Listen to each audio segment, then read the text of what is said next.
Hello, everyone.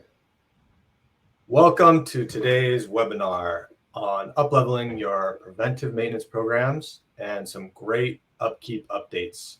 My name is Vince Grosso. I'm a product marketer here at UpKeep, and I'm joined by my fearless team, Boyd Butler and Nate Parsons. Before we kick off today's presentations, just want to cover a few housekeeping items. I'd love for today's session to be interactive, so go ahead and drop your name and location in the chat box to the right throughout the webinar. Please use the chat feature to submit any questions you have, and we'll answer them throughout the session, time permitting and when available. And we'll try to give a quick Q&A session at the end if we have time. Today's session is going to be recorded and will be available on demand following the conclusion of the event. And with that being said, I think we should dive right into it. I think we have a little poll we're going to throw up here as well. Let's see if it works how we planned.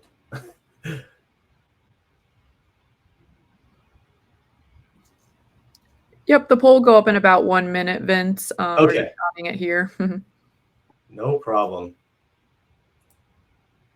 So Blair, should we just go ahead? Yep, let's move forward with the presentation. The poll will be up in just 1 minute. Cool. All right.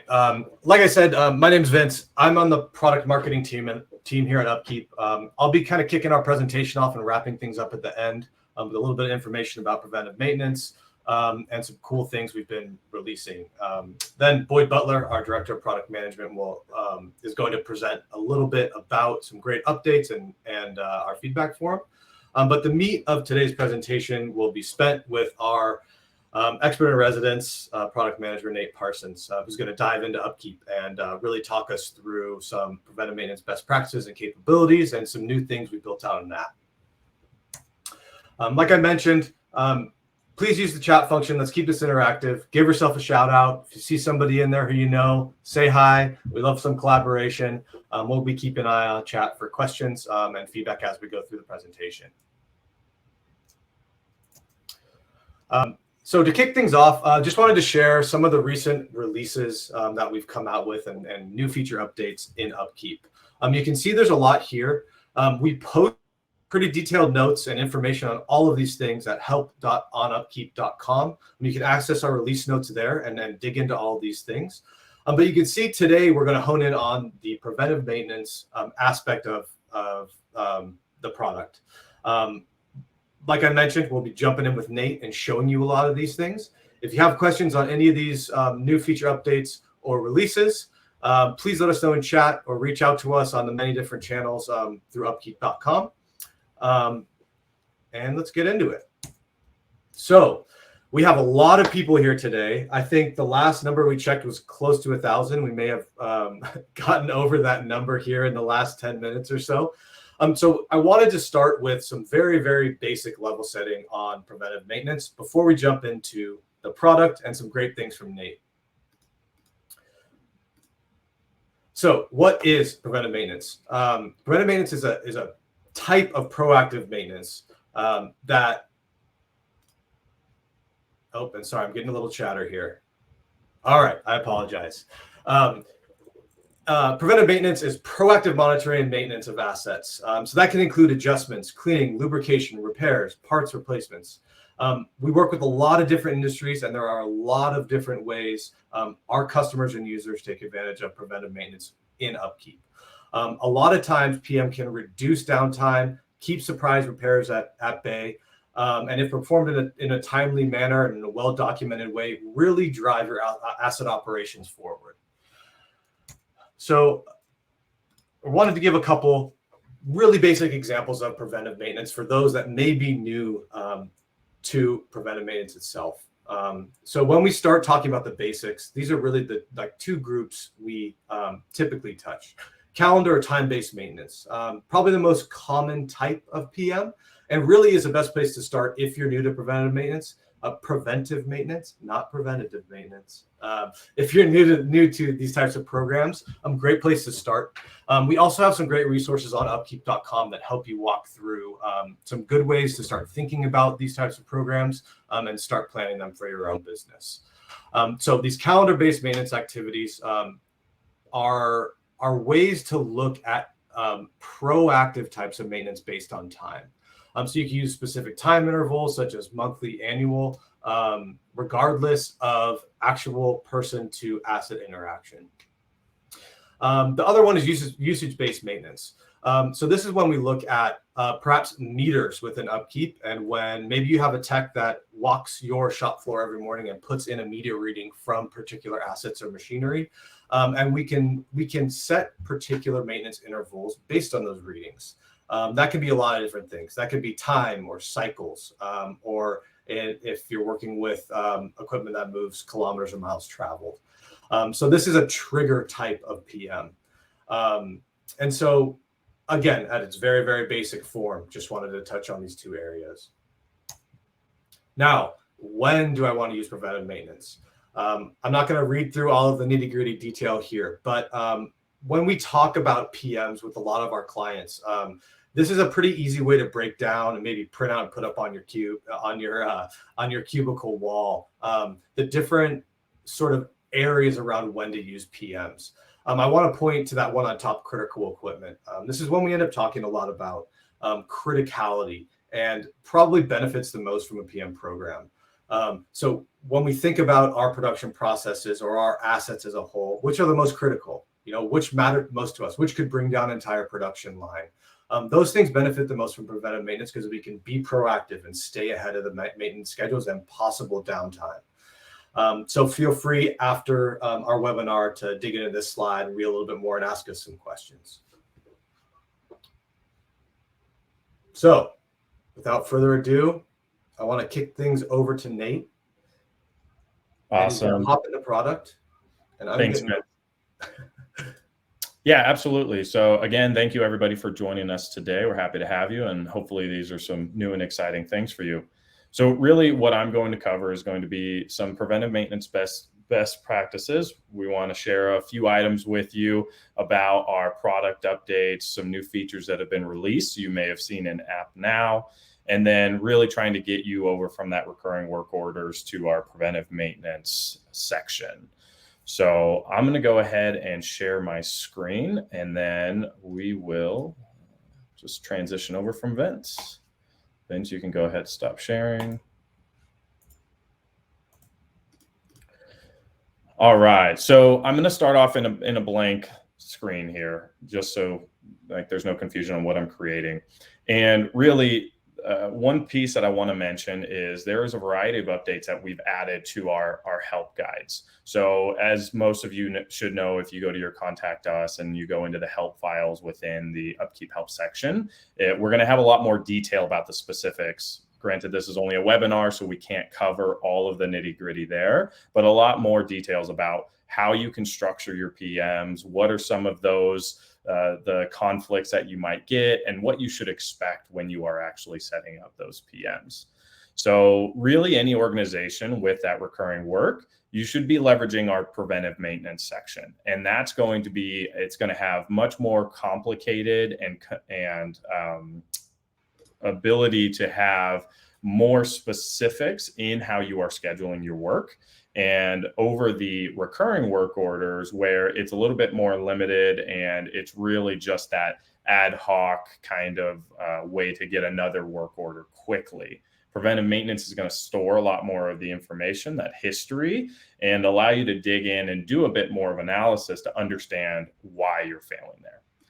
And while we are still building out some of these modules and continue to pushing some of our product development, the information from all of you is really what's beneficial. So if you can provide us feedback, if you see over here on the left-hand side, there's a provide feedback section, and that brings you to another portal, which will allow you to give us some feedback on what you're looking for, what you're maybe having troubles with, any of those options. So really what I'm going to show is going to be the story is a little bit more of a manufacturing facility. Say we have 20 CNC machines, and all of those operate on a time as well as a usage and meter basis, right? So the first thing that I'm going to show you is with multi-asset PMs. So this is a new feature that we have. If you come to your create trigger, you can see the new option here. And this changes the entire way that we've set up our PMs. And so that's why we kind of have a different navigation point to it. So this is going to allow you to create PMs with up to 20 assets that can be associated to it. It will be individual work orders per asset. So this will not be 20 assets on one work order. And that's really so that the work stays consistent with the individual asset, because that's where we want to store all the information and really dive into that asset operations piece. So while there may be like work and the like maintenance of like assets, the actual work being performed is logged separately. So a really huge thing here is, say if you have 10 assets currently and you're going to bring in 2 or 5 new ones next year, your entire PM will be set up from the get-go, and all you have to do is go in and add those new assets. So it prevents you a large amount of headache on the setting up new PMs there. So I'm going to go ahead and just show you a quick piece here. I'm not going to fill in all the details. Like I mentioned, we will have more in-depth help files for some of that, but just to kick it off. So really the big thing here is schedule is all the same across those PMs. So whether you're doing it for 1 month on day 18 or on the first day, et cetera, those are all going to be the same schedule. So if it's maybe a weekly or an annual one, right? When you do it this way, where you have it on the specific days, that will keep all of your assets on the same day, versus if you have it, say, being performed annually based off of the individual assets start date. So if I navigate down here, what we had to do is separate out what is more of template information that will pertain to all of the asset work orders versus the specific asset information. And so when I come in here to choose my assets, what it does is allow me to separate out all of the different, so I'm going to say these first 5 assets, that's what I need to make here. And as you can see, they may have different locations, just so happens that mine are in that same building, but they do have different assigned to information. So this pulls down from your asset record, and you can actually you can change those start dates. So if I want to do this for the 26th, and go ahead and kick it off at a different time, that is all configurable within here. So I'm going to go ahead and just create this record. And then when I navigate back into it, what it does is you can see all of your information here. We do roll up all the information. So it does remove some of the visibility at the list view. But when you go in there, you can see all of your specific asset information and who's assigned to it, as well as having individual calendars and histories based on the asset itself. So it allows you to keep all that information in one spot. You can see your history and sort through your assets to see which is which, right? And so from here, since we are on a limited time schedule, I'm actually going to move into what we're calling our variable scheduling PM.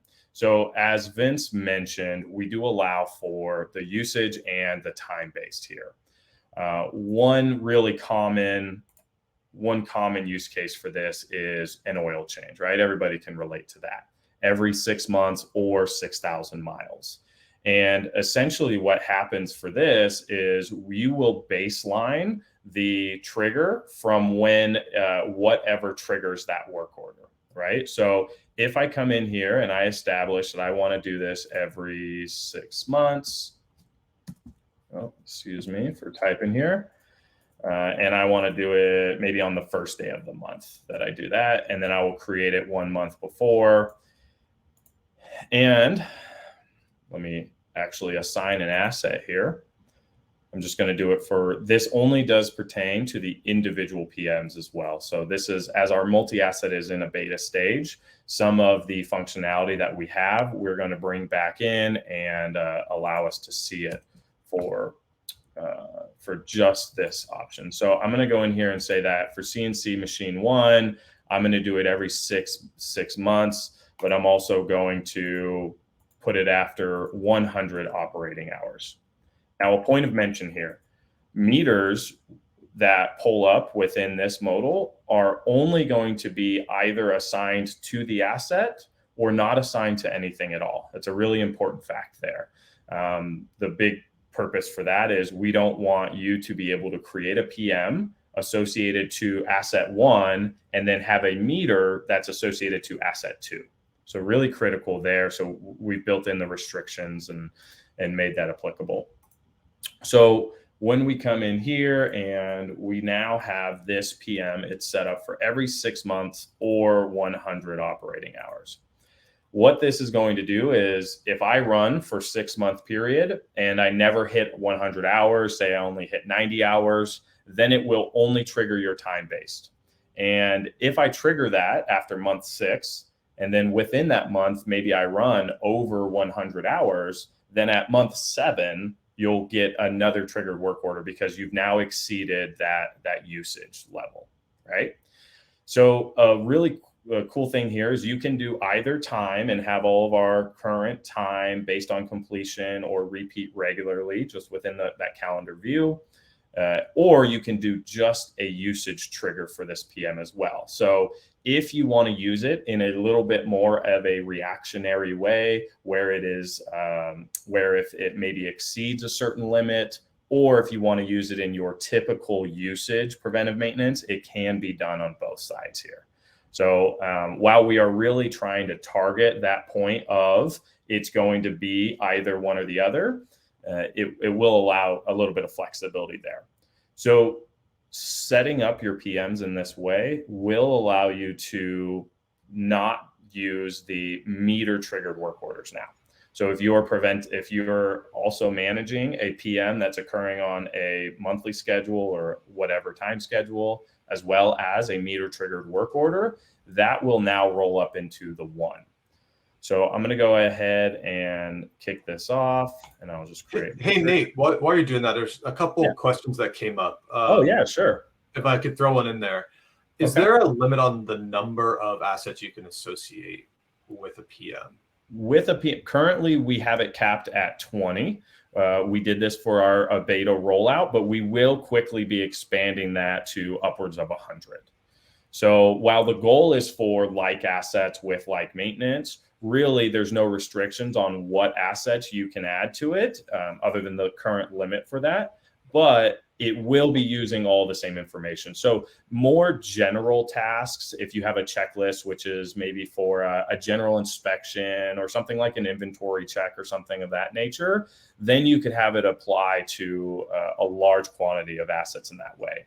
For right now, what we're really trying to do is reduce that overall quantity of individual PM records that maybe you have, an oil change that's set up for these trucks at every 6 months. Now you can go in and just have one, and it will at least cover 20 trucks. So if you have 100 trucks, right now you're managing 5 PM records instead of 100. But we are looking at quickly expanding that as well. So that will be coming soon. Hope that answers the question. Yep, great, thanks. And just one more quick one here. Want to shout out to Tobias for helping us in the chat answer some questions as they come through. I think he's a power user somewhere. But Basil asked about actually keeping track of hours of usage. So maybe we're touching on meter setup. We probably don't need to dig into edge sensors, but that's another one we can. Yeah, absolutely. I will absolutely touch that. So real quick, I want to point out something here. We will be able to surface the schedule now to show that it's every 6 months or every 100 hours. And how you are logging those meter readings is essentially going to be able to drive these PMs. So if you're using our edge sensors that is accounting for your usage there, then it will also trigger these PMs, which is a huge factor. It can also be done by your daily PM or your daily meter readings, as well as any other checklist which has a meter reading in it. So if you have a daily inspection to go out there and check a mileage or check a counter, and you log that, it will in turn trigger these PM work orders. So really helpful there that you can kind of capture it full circle, and it will then only trigger your one work order. So you don't have to worry about reconciling a time PM as well as a meter triggered work order there. Great, thanks, Dave. And just one thing before you dive back in, we're getting a lot of questions come through the chat feed. If you have a question, there's actually a questions button in the bottom right. Click that guy and it allows the rest of the team to actually answer you directly. So feel free to shoot over there. If you can't find it, no big deal, throw it in chat and we'll try to follow up with you after the presentation. Perfect. Awesome. So when I return to this PM, it's going to allow, right, it's going to show my information here. And then one really cool thing is it will now actually separate out your time versus your meter triggered within our history.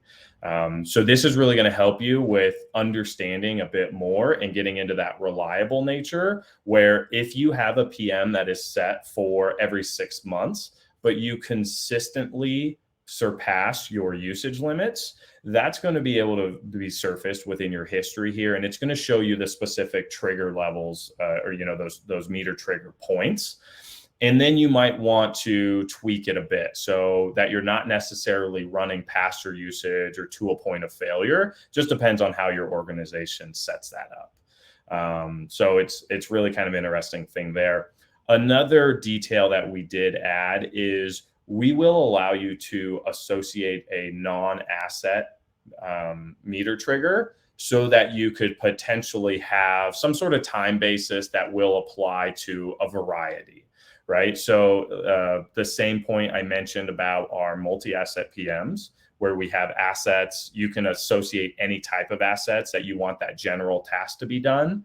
The same concept is here. So if you have some sort of administrative task that you can, that you do a checklist for, or something of that nature, it doesn't have to be tied to a specific asset. So really just keeping some of the flexibility there. We do encourage that if we move over here to the meter section, you'll see I have all of these individual operating hours for each of my CNC machines. So we do encourage an individual one when you are trying to track that specific maintenance. And so then you can obviously see the usage as it grows there. Really helpful. So Charles asked if we could set up a daily PM to only generate Monday through Friday. And that's absolutely available within our PM section there if you've not seen it. I'll go ahead and navigate back and answer that real quickly. So one point, and I'm just going to go into a blank one so you can see that. It is unique in that when you're doing them Monday and Friday, we consider that within the weekly. Oh, excuse me, click the wrong one there. We consider that within the weekly, and we do allow the option for you to pick which days that those are occurring, and that will occur every 1 week on Monday and Friday. So there's lots of flexibility within this, which is really nice. I'm actually going to move on real quick just for the sake of time. And the next big feature that we really wanted to show was our pausing PMs. So this is huge for allowing you to stop the production of work orders and triggering those off during long periods of inactivity. That could be something such as seasonal. So seasonal use, if it's ending maybe over the winter time or you're shut down for a few weeks during the holidays. When you return, you would typically have all those work orders that had fired off, and you'd have to go through and reconcile those. Alternatively, we would also have long periods of downtime potentially for just a single asset. So for instance, if a machine had a catastrophic failure and it takes you a long period of time to rebuild it or something of that nature, you would be just adding up those work orders and have to manage that on a daily basis for the most part. So really what we wanted to do was get away from there. And what I will do that with is this one here. You can see I have this pause button up in the top right corner. So this action button is going to tell you, it's going to give you a little prompt and say what is going to happen to those future open work orders. This is the same logic that occurs with our scheduling. So if you were to update the scheduling and say that instead of every 6 months, you wanted it every 10 months, then it would actually delete those future open work orders, which have not been touched. And then it would re-baseline all of your work and produce new work orders. So I'm going to go ahead and pause this. Now, really critical when we do this on the variable PMs, in that depending from the point at which I paused it and the point of what has been logged. So for this one, every 6 months, right? I just created this for you. So when I resume this PM trigger, it will be due in, say, 5 months and 30 days, what have you, whatever the delta is left over. So if you have an annual PM and you pause it midway through, when you resume that PM, it's going to be accounting for the time that the asset is in an active state. So if your entire organization is shut down, then we're not considering that period of time, because then you would essentially resume them and you'd have all these work orders that were due, but it wouldn't necessarily be true to the usage and the scheduling of that asset.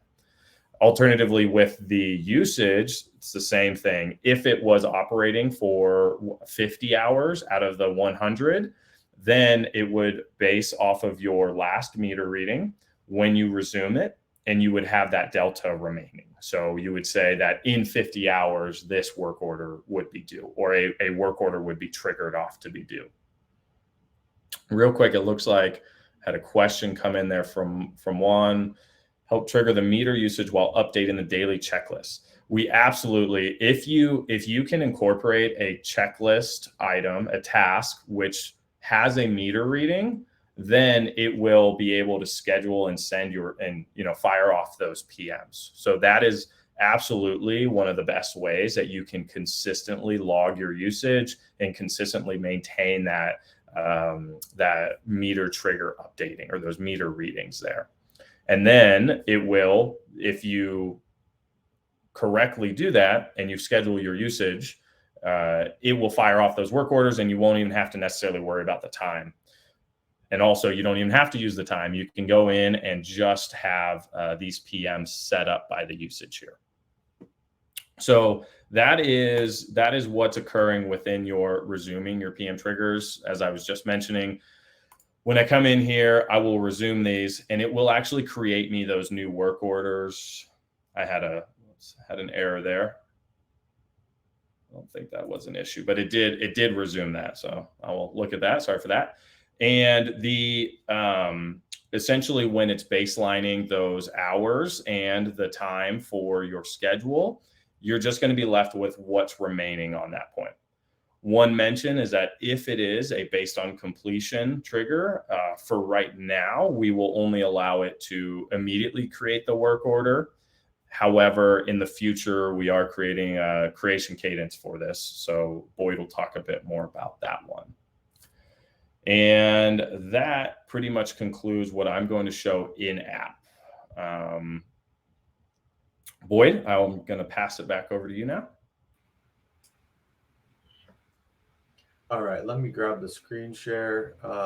Nate, while I'm doing that, if you see any other questions that are worth touching on, feel free to do so, and I'll get absolutely screen shifted over here.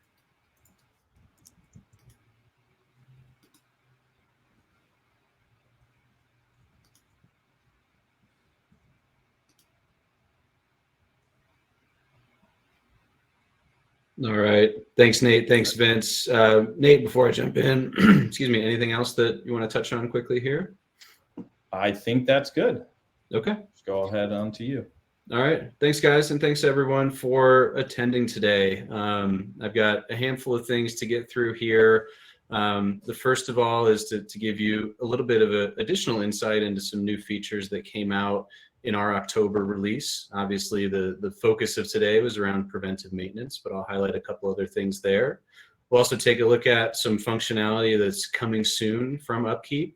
And then I want to talk through our feedback forum, which is a great way for you to engage with our product team here at UpKeep, submit your enhancement suggestions, and vote on ideas that have been submitted by other customers.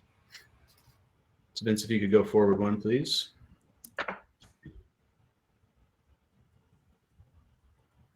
All right, so the top left here is some items that were recently released. So want to make sure that you all are aware of a handful of these. The first is some investments that we are making around offline capabilities with our mobile application. So that'll be a common theme across the three of these boxes. But what we released just a couple of weeks ago on October 7th is the ability to update statuses of work orders while offline. At this point, users do need to manually bookmark work orders before they lose service, and that's something we're going to continue to build upon, which I'll talk about a little bit more just here in a minute. The next one here I want to touch on is the location-based access. We have customers that had run into some challenges when they're looking for data within the system, and they want to make sure that their technicians are really focused on the work orders, the parts, the meters, etc., that are specific to the location that they work in. So there's now an option on individual users to enable location-based access and assign one or more locations to them to help filter down the information that they see as they're working in UpKeep to really simplify that user experience.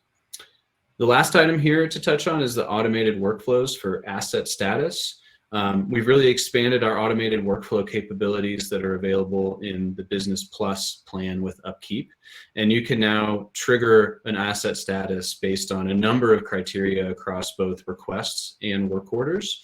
You can make an asset trigger into a non-operational status based on a given category within a request, for example. So encourage you to go explore that and let us know what kind of scenarios you're trying to achieve, and we'll work with you. So shifting focus here to the bottom for the coming soon items. The first is around the continued expansion of mobile offline capabilities. So this next phase is going to allow you to complete tasks while offline. And we're also going to bring in some auto bookmarking, as users don't always know when they're going to lose service. So we'll be able to auto bookmark work orders that are assigned to a user and due within 48 hours. We'll also be able to auto bookmark work orders that are for assets in a non-operational status. Next is adding custom fields. We currently have custom fields on assets. We're expanding that same capability to work orders and PMs.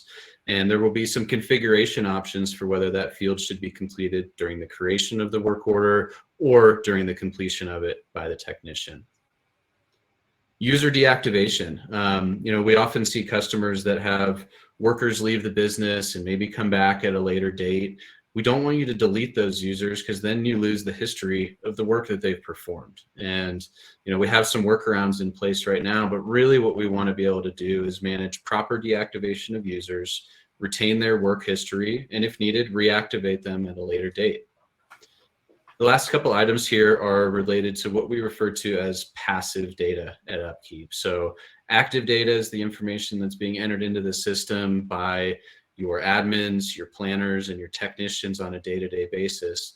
Passive data is data that's being brought in typically from sensors. So we have our Edge product at UpKeep where we can attach our own sensors to your assets, but we also want to be able to work with customers that have their own sensors. Some of those are built into their assets through PLCs or programmable logic controllers, and there's many other sensors out there. So really, this is driven at remote condition monitoring, but also at improving your overall maintenance programs with those automated meter readings flowing directly into UpKeep and triggering both reactive work orders as well as those proactive work orders with the meter-based preventive maintenance that Nate just talked about. So quick call to action on this. If you have sensors on your assets and you want to get that data into UpKeep to help improve your maintenance programs, please reach out to us. We're really active in that area right now and would love to have a conversation with you and see how we can help. Hey, Boyd, right. we got one question. Yeah. I thought I'd throw out there. Yeah. On location-based access, I know we're doing a lot of enhancement on the functionality there. Currently, does location-based access work for requesters as well?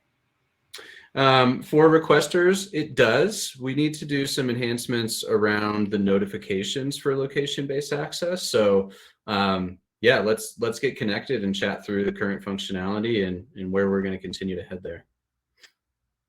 That was for you, James Fay. Feel free to follow up with us. We'd be happy to talk to you. Okay.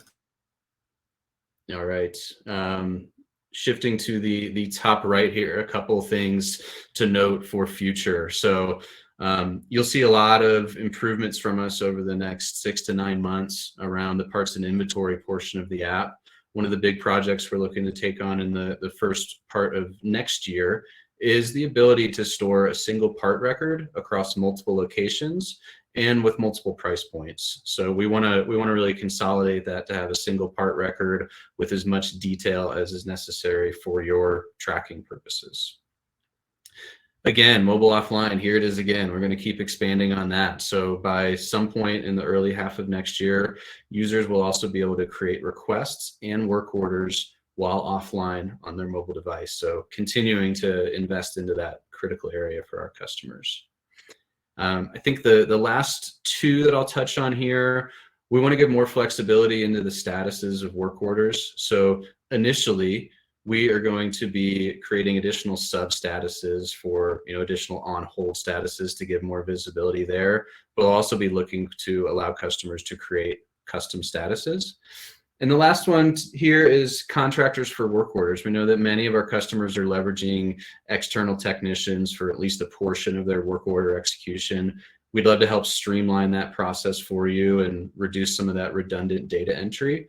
If you have needs there, please reach out and we'd be happy to have a conversation with you to understand what your business is doing today and how we can improve that going forward. All right, so looking at the upkeep, yeah, go back to that feedback forum one. You were taking me to the right place. There you go. Okay, so the upkeep feedback forum, you may have noticed this provide feedback button on the bottom left of your screen on the web application here. The feedback forum is a place for users to submit enhancement suggestions for the product, but also review those submitted by other users and provide their feedback. You can upvote those things. So, ultimately we want to hear from you and, please get involved. Our investments are heavily driven by your feedback. So the more customers that we can hear from, the better perspective we get on, what's going on out there and how we can improve. So once you click that button, if you go to the next slide, please, Vince. You will be taken into the feedback forum and you can select from, I think we got like 6 or 8 different product areas. You can click on one of those and start typing into the search bar. That will help you to see if there's any existing ideas out there that are similar to what you're looking for, and you can review those and upvote on them.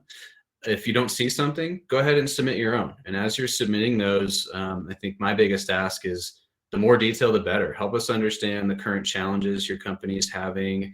Help us understand specific scenarios that you're facing and how this enhancement would benefit your business as a whole.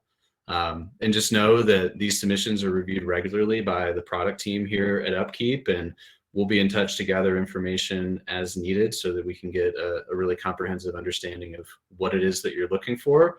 And then often we want to re-engage with you as we're working through designs just to make sure that the features that we build really meet your needs. So, overall, just open to see some good community engagement in this forum and foster some more engagement between the product team and our users.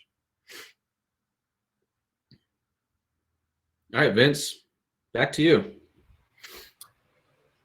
Great. So what's next? And Nate and Boyd, feel free if there's any questions that you want to hit on the head now before we kind of start the wrap up here. We have a little bit of time. But wanted to put. Oh, go ahead. Oh no, I was just agreeing with you there, Vince. So I just wanted to point out a couple of channels for communication with us. I know we covered a lot pretty quickly today. Excuse me. So if you would like some more help specifically on PMs, please reach out to us at support@upkeep.com or to your CSM or point of contact at UpKeep. If you're not a current customer and would like to be, please reach out to us as well. You want to see a demo, upkeep.com/demo, or just hop on the website and let us know how we can help. We also saw a couple things come in chat asking about different subjects for us to cover or what we would be doing next. We are planning on doing another webinar in November. The date and the subject matter are to be determined. We're looking for input from all of you. So please let us know what would be useful, what you want to see here and or explore. Is it more product? Is it more subject matter? Is it more speaking with experts? We love all the input, and we'll do our best to cover those things in webinars moving forward. The other place that's great to go for interaction, we see a lot of great interaction in chat when we do these webinars with users helping users and users helping new to the Upkeep community. Please jump over to community.upkeep.com. We have a really amazing community built of people working in asset operations, people working in many different industries, lots of great collaboration, lots of great content, and another very good place to let us know what you think. Let us know what you want to see, hear, or need help with. It's another great channel for us to communicate with you and for you to communicate with each other. So Nate, Boyd, anything else we can touch on quick here before we start wrapping things up? Yeah, I did see a couple comments in there about bulk or questions about bulk updating. I was in the middle of responding to one, and I wanted to call that out for a few reasons.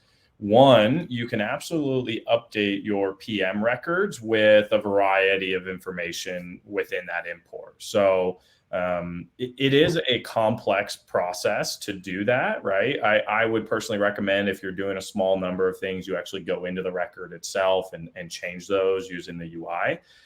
But if you are, say, changing a location for 100 PMs or something like that, it really makes it a lot more functional. And again, please visit our help guides if you need a little bit more specifics on how to navigate through those imports and updates. I will say there's a couple things. The PMs, we hold those in terms of a template. And what I mean by that is, given the specific scheduling criteria that will trigger a work order, what it does is then take the PM information and put it within that work order, right? So if you were to do something like change certain criteria on a PM, it doesn't update those active work orders that are out there, right? Because those were already triggered with a specific set of information applied to it. So sometimes there's a misconception about that, of how it flows through. And it really has to meet the criteria in order to trigger the work order. So for instance, if you wanted to do something such as change all of your assignees for a subset of preventive maintenance records, when you do that and you apply that, it will only change that template as it stands, and everything from that point and on is what will fill in the work order. So if you have open and existing work orders, you would also have to go and change those as well.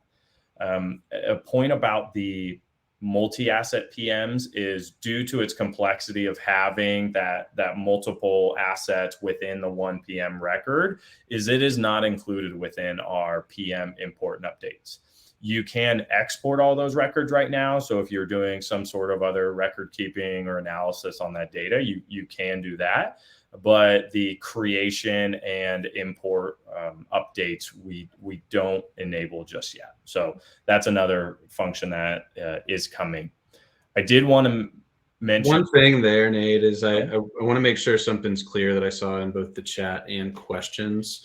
And it may have just been a phrasing thing, and maybe it is already understood. But I saw a question that maybe indicated they thought there was a limit of only 20 PMs within Upkeep. And I want to clarify that we don't have a limit on PMs. The limit of 20 is 20 assets on one of these multi-asset PMs. And I think that the feedback we've gotten here is really helpful today. We see that a lot of people have many more assets than that. So we'll definitely take a close look at that. And once we have a sense of timing, we'll certainly share that. But we don't have a date yet to share out for when we'll be able to support a larger number than 20. I saw some people with hotels with 160 rooms or fleets with 400 vehicles. So those are all good data points for us in our continued planning purposes. Awesome. Thanks, Boyd. Perfect. And I'm going to back up here to one of our intro slides to just flash up our contact info again. We're ever expanding our effort into communicating as best as we possibly can with our customers and potential users. So please let us know what you think. Let us know what questions you have. I know we didn't get to them all, but we do pull all of those questions and comments in the chat you made today, and we'll do our best to answer them after the event. You will be getting a copy of the webinar as well. So feel free to revisit the subject matter. Let us know what other questions you have in the outlets in that last slide. But just wanted to thank you, Boyd, and thank you, Nate, for everything today and for the presentation. And thank everyone for attending. Thanks, Blair, for teeing everything up for us. We look forward to doing these, many of these, much more often, and we'll let you guys know as we get them planned what the subject matter will be. Keep the suggestions coming, keep the input coming. We love to hear from you. So if there isn't anything else from the group, thank you, everyone, and that's the show. Thank you, everyone. Thanks all.